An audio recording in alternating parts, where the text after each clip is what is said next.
Video evolution पे आपका स्वागत है। आज मैं आपको हिंदी पाठ बड़े भाई साहब समझाने जा रहा हूँ।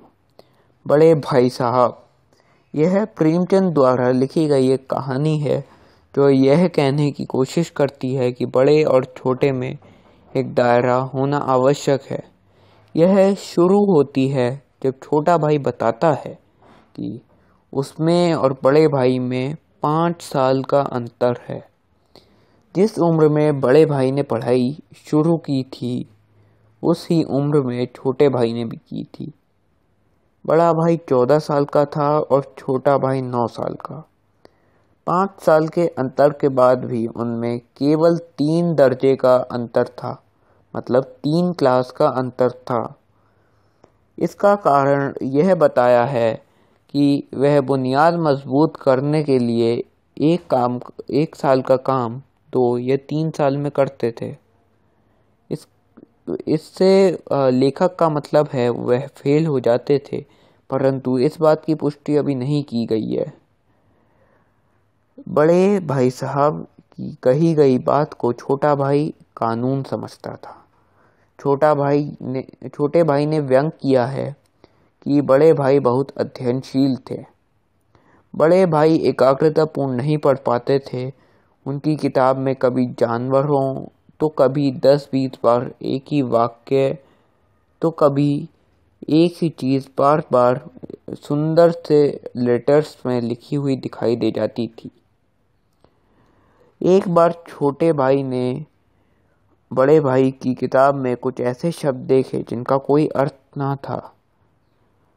बड़े भाई 9वीं में थे और छोटा भाई 5वीं में, तो छोटे भाई की हिम्मत ना हुई कि बड़े भाई से उनका अर्थ पूछा है।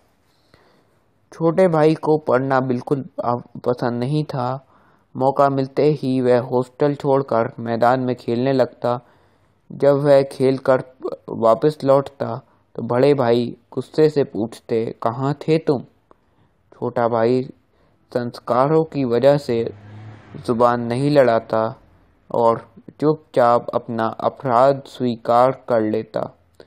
उस समय इंग्लिश पढ़ना बहुत बड़ी बात थी। बड़े भाई कहते हैं कि मुझे देखकर कुछ सबक लो। मैं इतनी मेहनत करके भी असफल होता हूँ। मैं ना मेले तमाशे देखने जाता हूँ न खेलने जाता हूँ। मुझे तो एक ही दर्जा पार करने में 2 से 3 साल लग जाते हैं। तुम पूरे जीवन इसी दर्जे में पड़े रहोगे। यह सुनकर छोटा भाई डर जाता और झटपट सा एक टाइम टेबल बना लेता। उस टाइम टेबल में पूरे दिन केवल पढ़ने का समय होता और खेलने कूदने का समय बिल्कुल ना होता। लेकिन छोटा भाई उस टाइम टेबल पर अमल ना कर पाता और खेल कूद में लग जाता। सालाना परीक्षा हुई जिसमें बड़ा भाई फेल हो गया और छोटा भाई दर्जे में अव्वल आया। छोटे भाई को अपने पर बहुत घमंड था कि वह खेलते कूदते ही सफल हो गया। भाई साहब ने उसके घमंड को भांप लिया और एक दिन जब वह खेलकर लौटा तो उन्होंने उससे कहा कि तुमने परीक्षा ऐसे पार की है जैसे अंधे के हाथ बटेर लग गई हो।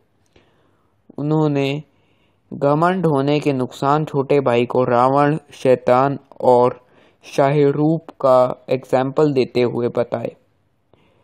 भाई साहब को ज्योमेट्री इतिहास में बिल्कुल रुचि नहीं थी।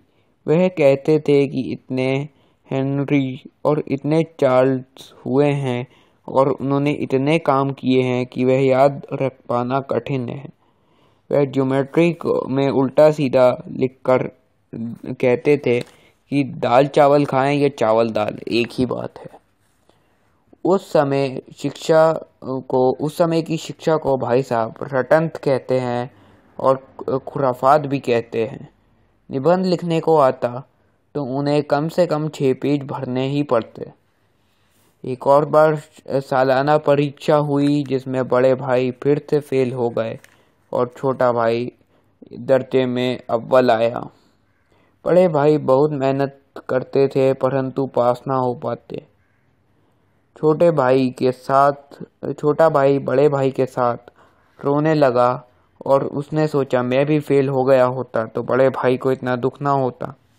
एक बार के लिए छोटे भाई के मन में यह ख्याल भी आया कि बड़े भाई एक और बार फेल हो जाएं तो हम साथ साथ एक ही कक्षा में पढ़ेंगे, परंतु उसने यह विचार अपने मन से निकाल दिया।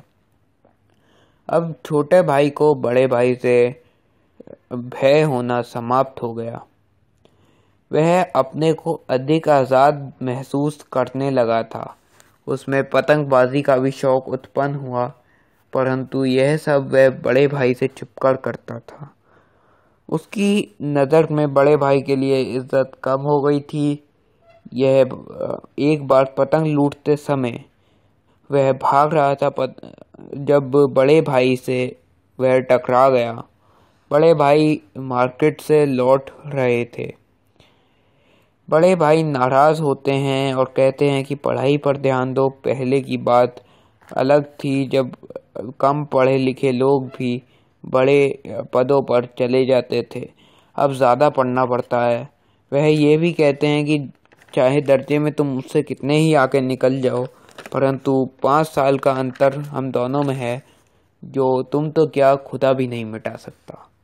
तुम कितने ही पढ़ लिख लो, परंतु जीवन के अनुभव में मेरी बराबरी नहीं कर सकते। ज्ञान किताबों से नहीं, दुनिया देखने से मिलता है। उन्होंने अपने हेडमास्टर का उदाहरण देते हुए कहा कि वह घर का खर्चा नहीं चला पाते थे, परंतु जब से उनकी माँ आई तो बचत भी होने लगी। यह दिल से निकाल दो कि तुम मेरे पास आ गए हो तो आज़ाद हो गए हो। छोटा भाई इन बातों से बहुत प्रभावित हुआ और उसके अंदर बड़े भाई के लिए सम्मान जगा। बड़ा भाई उसे कहता है कि तुम्हें सही राह दिखाना मेरा उत्तरदायित्व है। तभी एक कटी पतंग उसके ऊपर आती है। लंबे होने के कारण बड़े भाई साहब उसे पकड़ लेते हैं और वह हॉस्टल की तरफ दौड़ने लगते हैं। यहाँ बड़े भाई साहब का एक बचपना वाला अंदाज दिखाई देता है। देखने के लिए धन्यवाद। लाइक और सब्सक्राइब करना ना भूलें। Thank you.